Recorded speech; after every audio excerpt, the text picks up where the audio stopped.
Alô, alô, pessoal! Bem-vindos e bem-vindas a mais um vídeo aqui do Tecnóis. E hoje a gente vai fazer um vídeo diferente, um vídeo especial. A gente vai fazer uma entrevista com o Fernando Trauci, que é gerente de infraestrutura do Pra Valer.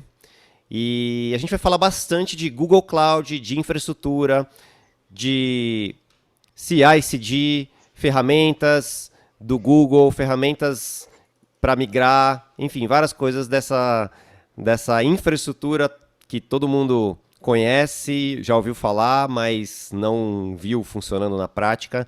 Então, você que quer saber mais detalhes do Google Cloud, fica aqui com a gente. Fala, Trauci! Beleza? E aí, Dani, e aí, como é que tá? Tudo bem? Prazer aí enorme estar participando aí do Tecnós. E aí, Tecnóis! tamo junto, vamos falar sobre infraestrutura hoje, que é o que a gente gosta. Cara, antes de a gente começar de falando sobre infraestrutura, a gente fez um roteirinho aqui, a gente preparou, mas já vou pegar e vou sair do script, tá? Que eu gosto sempre de pegar o convidado de Manda ver. surpresa. Cara, conta um pouquinho aí da sua história, cara. Como você veio parar nesse mundo maluco de tecnologia, de infraestrutura né, e chegou até aqui e tá aqui com a gente hoje. Conta assim, se você pudesse resumir sua história em um minuto, o que você diria? Tenho aí mais de 30 anos aí trabalhando com infraestrutura e telecom. 30 anos, cara. Eu Comecei não lá tenho nem nos 30 anos de idade, o primeiros cara tem 30 anos de infraestrutura. Pelo amor de Deus. Lá nos primórdios lá do Itaú, começamos a instalar todas as agências online do Itaú. O Itaú nem era online na época que eu entrei no Itaú. E aí foi vindo por empresas maiores e passei pela Telefônica, pela que virou a Vivo. E aí fui caindo para o mundo de startups e hoje eu estou no Pra Valer aí, cuidando aí da educação da galera aí no Pra Valer aí. Diga-se de passagem, cuidando muito bem, né? A gente tem Com certeza. um desafio bem grande aqui no Pra Valer, né? Que é trazer mais gente para o mundo da educação, seja ele na graduação, trazer mais gente para o mundo da educação, seja na graduação, na pós-graduação, no ensino de curso livre, intercâmbio, enfim, qualquer que seja a modalidade, o Pra Valer como uma ponte para você que quer estudar. E para que as pessoas possam estudar, obviamente tem que ter muito sistema rodando, né? A gente quer trazer uma experiência incrível para os nossos alunos e também parceiros, né, faculdades, enfim, instituições financeiras. E para isso tem que ter muito sistema rodando e muita automatização, muita infraestrutura por trás. Então eu queria contar para você, queria que você contasse um pouquinho, Trauci. A gente fez uma migração, né, da nossa infraestrutura Sim. logo na sua chegada. A gente tomou uma decisão de migrar a infraestrutura.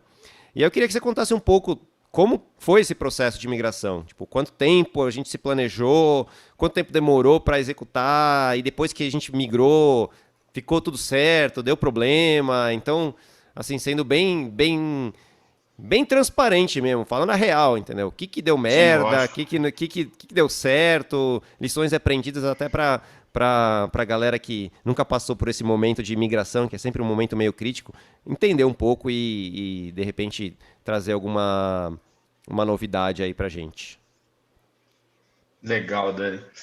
Bom, galera, pessoal, a gente planejou aí, fez esse movimento de migração aí, então a gente tinha alguma coisa em data center e muita coisa na Amazon, e a gente tinha essa encomenda de migrar tudo para o Google Cloud. Então, a gente definiu mais ou menos essa migração em 4 fases, né?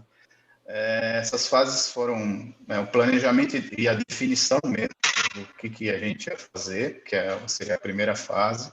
Uma segunda fase que seria uma fase de configuração da cloud. Depois a gente fez uma terceira fase, que é treinamentos, para mostrar quais seriam os serviços que a gente ia usar e evangelizar as pessoas da empresa com relação a isso. E a fase de execução, que foi a fase onde a gente conseguiu fazer a migração como um todo. Na nossa fase de planejamento, ficou mais ou menos umas 3 semanas para planejar.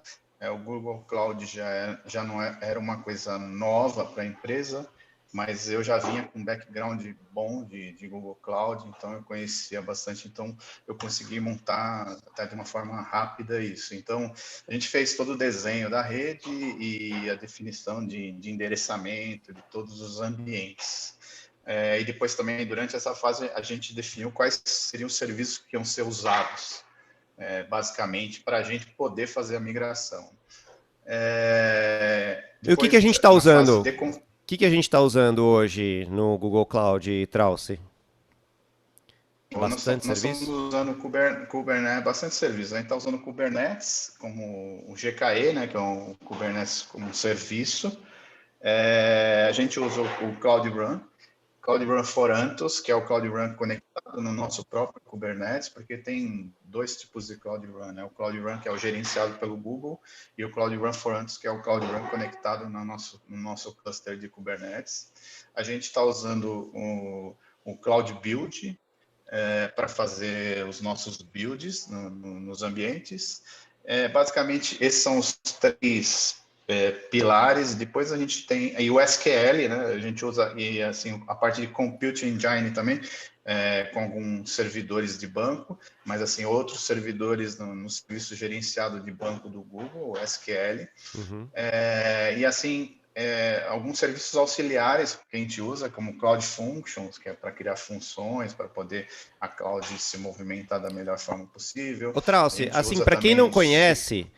conhece, nunca ouviu falar, o que que é o Uhum. Cloud Run, assim? Qual que é a vantagem de usar o Cloud Run? O que que é na prática, assim? Você que é um developer que nunca mexeu com Tá. infraestrutura, o que que é o tal do Cloud Run, Uhum. né?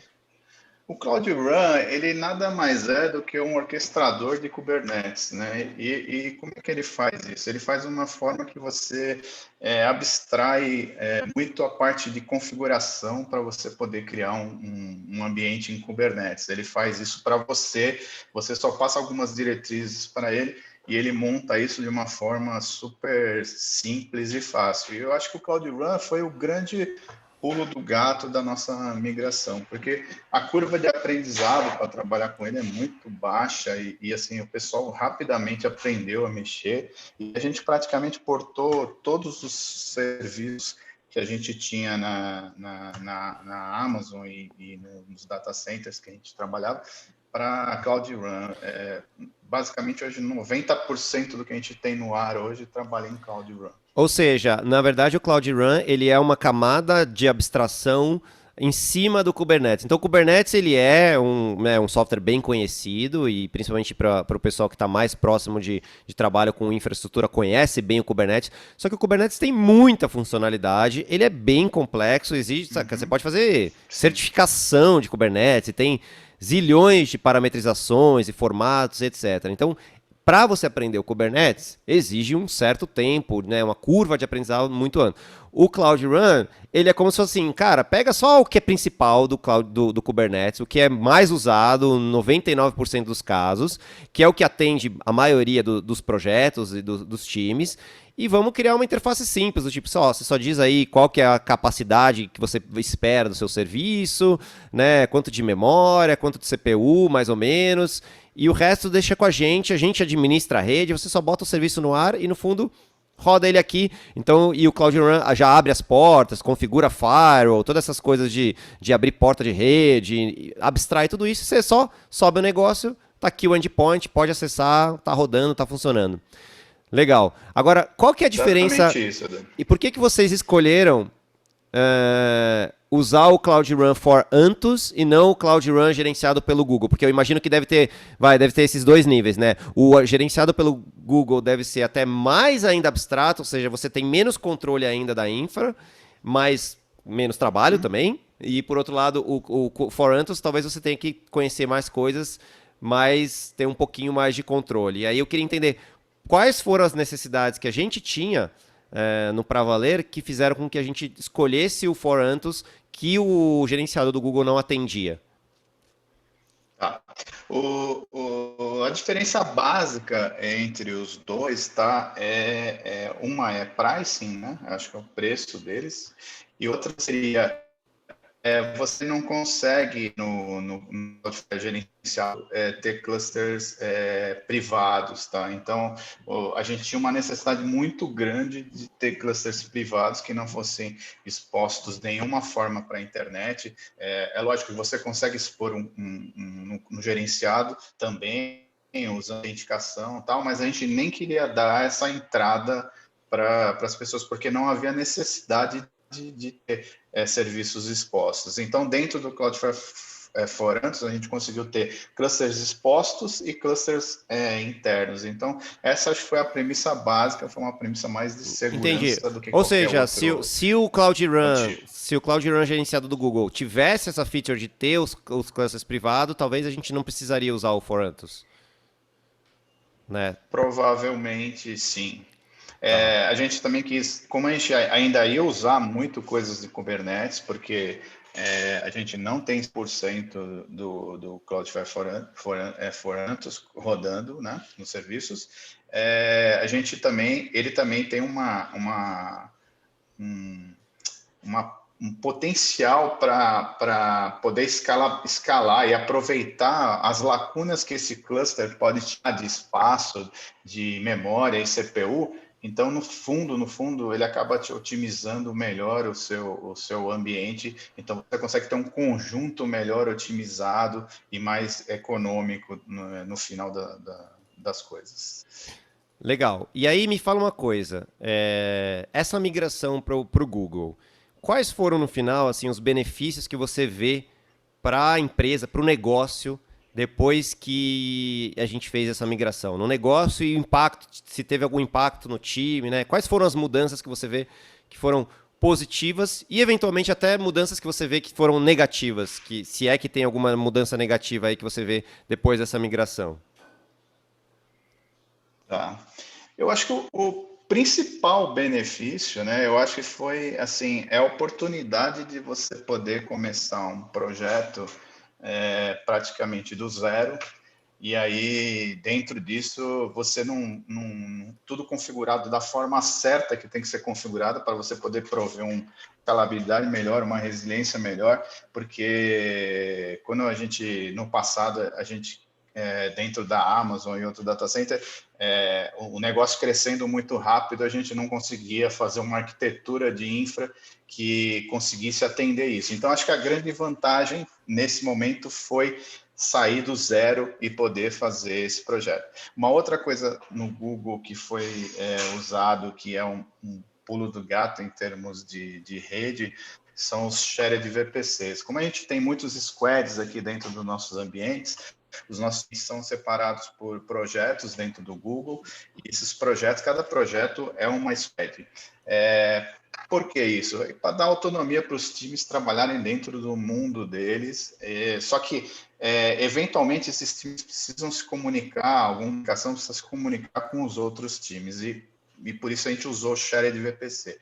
As duas vantagens do Shared VPC é porque você faz peering entre todos os ambientes que estão shareados com a VPC host, e também você só tem um ponto onde você configura endereçamento IP, ou um ponto onde você configura regras de firewall. Então, uma regra de firewall que você configura no host, ela é aplicada para todas as shared VPCs que estão embaixo. Então, porque imagina, se você tivesse 30 squads, você teria que ter gerenciamento em 30 projetos, olhando regras de firewall, configurando IP, controlando IP. Isso é uma coisa muito custosa, a gente ia ter que ter uma equipe muito grande para ficar olhando tudo isso daí. Então, a gente estabeleceu essa comunicação com o Share VPC, eu acho que assim foi o pulo do gato. Eu acho que o outro também foi usar o Cloud Run, e porque o Cloud Run ele tem uma curva muito baixa de aprendizado, então a gente conseguiu dar um gás muito grande. Com isso, como que a gente conseguiu entregar muito mais rápido? A gente está entregando muito mais rápido as novas features e os novos produtos para o negócio, né? Isso também dá uma alavancada no negócio. Além disso, como o cluster foi criado de uma forma correta e do zero, a gente conseguiu fazer um cluster, um um ambiente que fosse bem resiliente, que fosse pouco suscetível a falhas, então a gente tem muito pouca falha, a gente está tendo muito pouco problema depois da migração. Eu acho que esses são os fatores principais, além do que também a redução de custo, né, que foi bem importante, essa migração trouxe uma redução significativa de custo da empresa. Quanto mais ou menos você estima que foi a redução de custo, Trauci? Se a gente for Percentualmente pensar falando.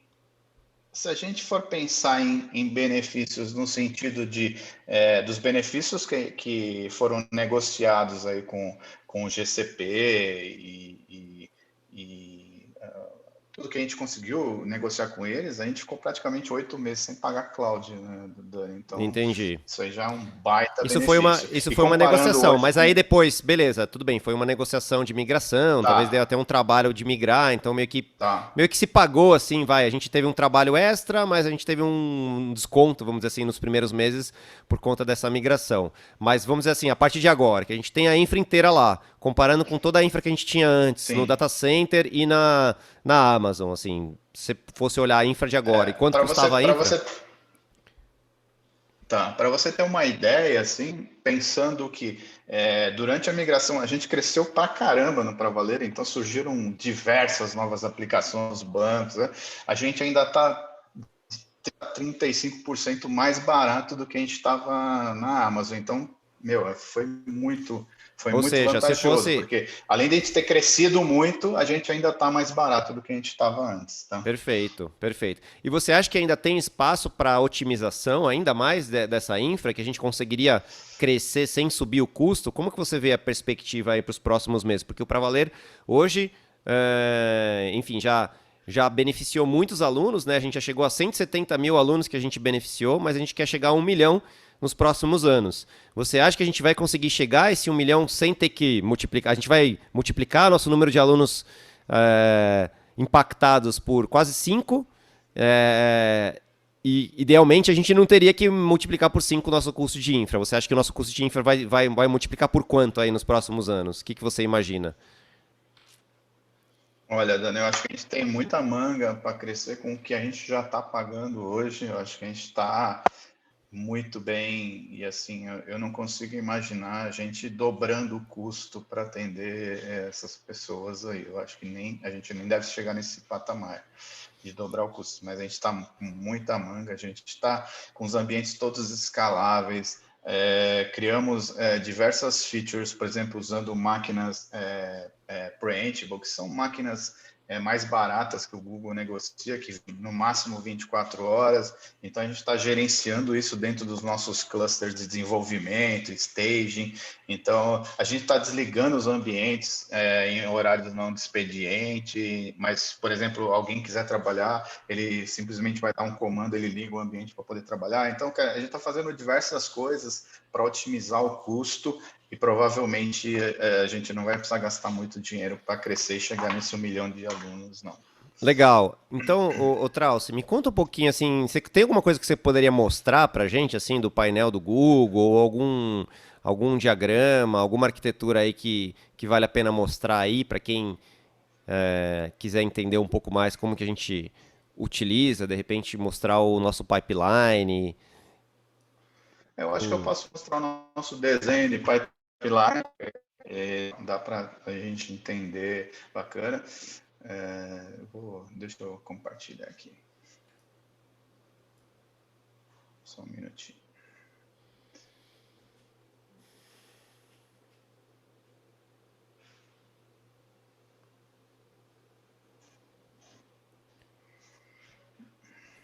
Enquanto você abre aí, vou deixar Enquanto aqui... isso... Enquanto você que está assistindo o nosso vídeo aí, se você não assina o canal do Tecnóis, assine o nosso canal para você receber as notificações e essas coisas, e dá um joinha aí para que esse vídeo chegue em milhares de pessoas, e milhares de pessoas aproveitem esse conteúdo. A gente faz vários vídeos de tecnologia, educação, tem a live todo domingo, tecnologia e poesia, que a gente fala de tecnologia e fala um pouco de poesia também. E compartilhe esse vídeo com seus amigos que você acha que vão se beneficiar desse assunto. E se tiver alguma pergunta, deixa no comentário aí, que depois eu mando para o Trauci e o Trauci responde todas as perguntas, né, Traus? Todas as perguntas vão ser Com respondidas. Então, certeza, deixa aí nos com comentários perguntas certeza. ou perguntas ou sugestões até. Se você tiver alguma sugestão de melhoria, manda pra gente. A gente vai agradecer muito. Você estará ajudando mais alunos, mais pessoas a ingressarem nas faculdades. Vamos lá, o que temos aqui? Pipeline Legal. Dev. Então a gente tem. Isso, aí tem um pipeline aqui, então a gente tem os três principais pipelines, são pipeline de desenvolvimento, pipeline de staging, pipeline de produção. Vamos focar aqui no de produção, então o cara faz todo o desenvolvimento dele no pipeline de dev, em cima da branch dele, essa branch ela é trigada de alguma forma, e aí os são criados no Cloud Run, e aí ele pode testar localmente não, mas ele pode testar lá no Kubernetes os ambientes que ele está atuando, tá? À medida que ele fizer um pull request dessa branch que está trabalhando para o ambiente de produção, então ele vai entrar numa fase que é um trigger de qualidade e um trigger de teste. Então, e os dois são Git block, tá? Então, como é Tá. que funciona? Se não passar nesses dois, ele não consegue fazer o Ou merge para seja, então vamos subir lá. stage em Eu fiz um pull produção. request, fiz um desenvolvimento, Exato. fiz commit. Quando eu faço commit, vou tentar ler, o lado esquerdo, lado direito. Sou um dev. Estou lá fazendo desenvolvimento, fiz um commit. Fiz um commit, ele vai fazer um build, vai jogar essa imagem no ambiente de desenvolvimento e vai fazer um push no meu ambiente de desenvolvimento, vai fazer um deploy, eu consigo testar as coisas no ambiente de desenvolvimento. Beleza. Terminei, tá tudo Exato. pronto, a branch tá funcionando, então né, a gente chama de feature branch, né, quando eu tô trabalhando dentro de uma branch, né, agora eu quero fazer um pull request, botar essa feature nova em produção. Então eu faço um pull request, alguém vai lá, revisa o código, tá tudo certo, aceitou o pull request. Na medida que o pull request, na verdade, assim, antes de fazer o pull request, ele vai fazer esses triggers, é isso? Antes de criar o pull request, Isso, antes ele cria faz. trigger. Antes da revisão de código. Ele cria ele cria o pull request, tá? Mas ele vai puxar essas triggers. Então, nessa trigger, a gente tem analisar, vai fazer uma análise de qualidade do código, tem uma parte de segurança, tendo análise de qualidade de código, e aí, se ele passou ou não, ele já vai bloquear Perfeito. Então, assim, se ele. qualquer um dos dois vão bloquear. Se o teste não passou, se tem teste falhando, ou se a análise de código que a gente tem, que a gente usa duas ferramentas, o Codacy e o CodeSyn, bloqueou por algum motivo, ele vai cair aqui no Git Integrations, né? E aí ele não vai para produção, mas ele vai para um ambiente Não vai. mas ele vai para um ambiente de staging, é isso? Ou também não? Não, ainda não. Entendi. Não. Aí o que acontece? Você tem esse Git Integration, que ele vai fazer? Ele precisa de quatro fases. A primeira fase é o review, então ele precisa ter o review, dependendo do serviço, ele pode Você é ter nosso mais convidado reviewers ou especial. menos Acabou de receber um reviewers. e-mail aí. Você é nosso convidado especial do UOL. Eu vi aí no cantinho da sua tela. Aí, esse é um modo de compartilhar a tela principal, mas Compartilhar a tela beleza. cheia é Aí, perigoso. Cuidado. aí a gente tem a parte de qualidade, né? Que são a qualidade, que são as duas ferramentas que você comentou. A parte de teste, que são os testes, né? Então ele vai fazer a parte de teste. E também precisa estar rebasado com a master, essa branch para poder subir, né? Ela precisa estar igual a master, precisa estar com o mesmo código master para poder subir. Então são os quatro principais steps que ele leva. Uma medida que ele passou por esses steps, beleza, ele vai conseguir dar o merge. Então, o próprio desenvolvedor que está fazendo o pull request pode fazer o merge, porque já passou pelo controle, por vários controles e pelo controle também de review, né, de código. À medida que ele faz o merge, o processo é a mesma coisa, ele vai lá e vai jogar isso no repositório, e aí o Kubernetes vai fazer o Cloud Run, o Kubernetes, ou o que seja, vai fazer o push dessa imagem. Dentro disso, ainda a gente tem, dentro do pipeline, a parte de bookmarks e warnings, que é o bookmarks que ele vai mandar uma informação para o New Relic, informando que ele fez um deploy, então a gente consegue analisar antes e depois desse deploy, que acho que é uma coisa super importante para a gente entender se o deploy gerou um Perfeito. problema ou não. E E também a manda parte de para o warnings, né, mandar para Workplace. um canal. Perfeito. Exatamente, para um canal da gente. À medida que esse merge foi feito, ele também manda esse código para o ambiente de staging. Então, isso garante que o nosso ambiente de staging esteja sempre com a última versão de código igual de produção. E a gente pode usar realmente staging para se Para basear como se testar. fosse produção. Perfeito. Exato. Puta, muito legal, cara, muito E é legal. isso, eu acho. Muito bacana. E assim, alguma coisa que deu errado aí nesse fluxo aí que vocês tiveram que corrigir? Você tem algum aprendizado aí desse fluxo que você poderia compartilhar? Alguma coisa que a gente mudou no meio do caminho porque a gente tinha feito de um jeito e depois viu que não era tão bom, né? E você vê oportunidades de melhoria ainda dentro desse fluxo aí? A gente tem muitas oportunidades, Dani. Eu acho que assim, quando a gente criou esse ambiente, pelo tempo que a gente tinha, né? Tinha um tempo bem curto para fazer essa migração, né? Porque era uma migração muito drástica e gigante. A gente criou muita coisa sem automação, então a gente tem um baita campo aí para poder fazer automação, formas, as ferramentas de automação para poder recriar esse ambiente de uma forma mais rápida e, e, e correta, né? Sem ter problemas aí de depender de pessoas para fazer isso. Então, a gente também tem muita coisa para melhorar aí na parte de banco de dados. Durante a migração, a gente estabeleceu uma VPN entre a Amazon e o Google. Assim, surpreendentemente, a latência não foi tão grande, mas a latência foi um problema durante a migração, porque a gente não pôde fazer uma migração monstro tudo de uma vez, a gente Entendi. teve que A gente teve fasear, que, usar na primeiro os migração, a ambientes gente teve que, menores. na migração, então, pelo que eu entendi, é isso. A gente tinha um monte de infra aqui e nenhuma infra aqui.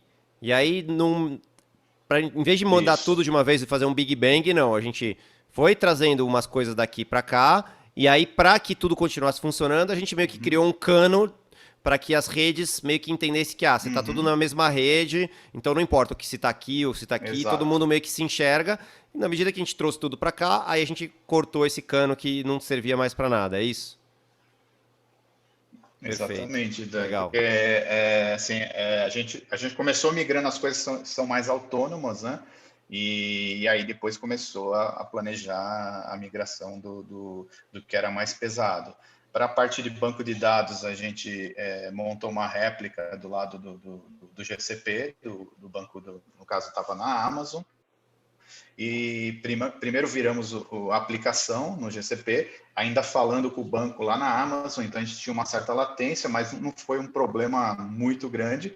E a gente passou aí um final de semana até a virada definitiva do banco, que a gente inverteu, né? O master e a réplica, a gente inverteu dos dois lados, e aí praticamente a gente não teve nenhum problema de indisponibilidade dos clientes. Legal. Depois da migração, a gente teve que corrigir algumas coisas, porque sempre aparece, como a gente tem um sistema legado, um monolito, uma coisa mas apareceram alguns problemas, mas a gente foi corrigindo muito rápido, porque a gente focou Aposto que todos os teve nossos problema de esforços certificado, para cara. corrigir isso.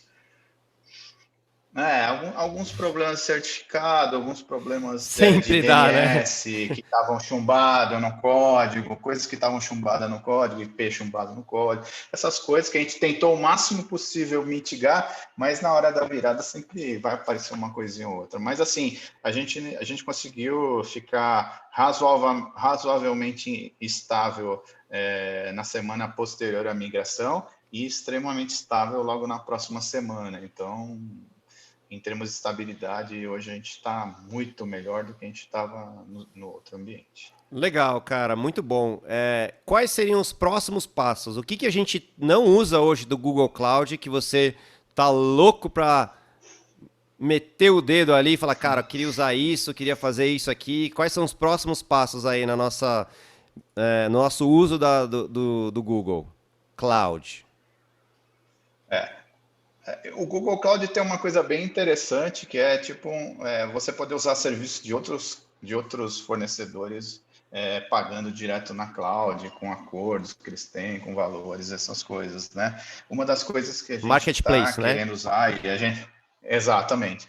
A gente está querendo usar, e eu acho que é uma coisa que o Pravaler deve investir forte aí, agora nesse futuro próximo, é criar os ambientes orientado a objeto, né? Então a gente quer trabalhar com Kafka, então a gente tem a oportunidade de usar o Confluent, que é um cara que está dentro do marketplace do Google.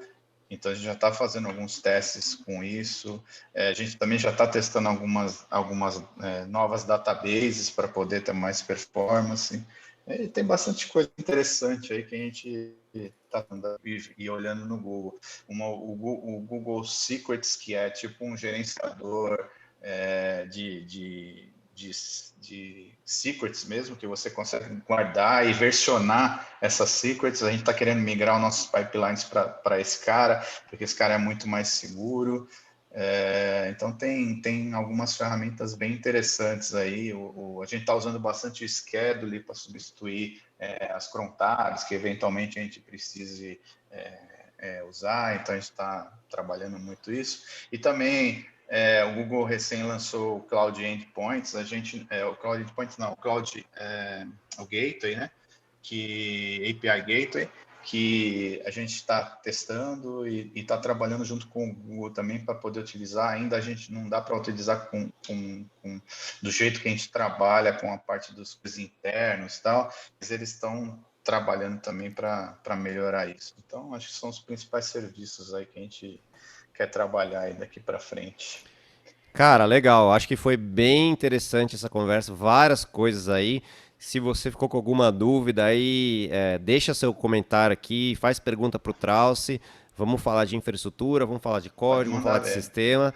E queria agradecer muito aí sua presença, Trauci. Você está sempre bem-vindo aqui para falar de infra aqui Infra é um negócio que eu tenho muita paixão. Você sabe que eu comecei a minha vida de programador na época, né? E você também vai lembrar disso, né, Trauci? Na época a gente montava nosso próprio computador, né, cara? A gente comprava o CPU, comprava a placa-mãe, comprava o HD e ia lá montando, né? Hoje em dia, assim, muitos devs nem sabem o que tem dentro daquela caixinha, assim, não criticando o momento. Acho que faz parte até do momento da sociedade. A gente foca muito mais no código e muito menos no hardware, mas a gente vem de uma escola onde essas coisas eram mais próximas, né? Tanto que o termo bug, não sei se você sabe, Trauci, mas o termo bug, ele vem da ideia de que realmente tinha um bug ali, né? Era um inseto que tinha dentro do computador e que fazia com que o negócio... e que não funcionava por causa do inseto, né? E dava pau porque tinha um bicho ali, né? E a pessoa que programava era a mesma pessoa que mexia ali na válvula ali, mexia lá, apertava um parafuso ali, igual, né, na época dos nossos pais com o Fusca. Multi-homem, né? Multi-homem e multi-mulher, né? Porque nessa época, no começo da computação, eram muito mais mulheres, né, que programadoras. Não tinha muito homem na computação, né? Legal. A minha cunhada, a irmã do meu irmão, era uma exímia programadora na época, trabalhava no Itaú. Meu irmão começou a trabalhar com programação por causa, na verdade, a mulher do meu irmão. Então, a mulherada realmente programava muito. E, cara, eu acho que assim, essa vivência, acho que com redes, acho que assim, são coisas que a gente precisa muito trabalhar. Eu acho que até um desenvolvedor precisa muito conhecer. Eu acho que assim, hoje está tudo muito abstraído, tal, mas acho que o conceito das coisas tem que ter o básico, igual, né? É importante ter o básico. Eu acho que a gente tem que ter o básico, tem que conhecer um pouquinho de rede para poder falar em isolamento, em VPC, em coisas, né, IP inválido, essas coisas. Então, acho que é bem interessante, endereçamento IP, acho que essas coisas é uma dica aí para o pessoal que desenvolve aí. Eu acho que é uma coisa que muita gente precisa dar apurar um pouco melhor esse conhecimento. E quem não conhece o Google Cloud e quiser brincar um pouco com o Google Cloud, nunca mexeu no Google Cloud, qualquer pessoa pode criar uma conta no Google Cloud, tem ali um crédito de $200, não sei se é 200 ou 100, ou sei, um volume de dinheiro suficiente para você criar máquina, criar uma rede, fazer experimentos. Então, se você quiser brincar de Google Cloud, você pode fazer esses experimentos sem gastar nada e aprender. Tem várias documentações, tem os Quick Labs, que são treinamentos online gratuitos que você pode fazer.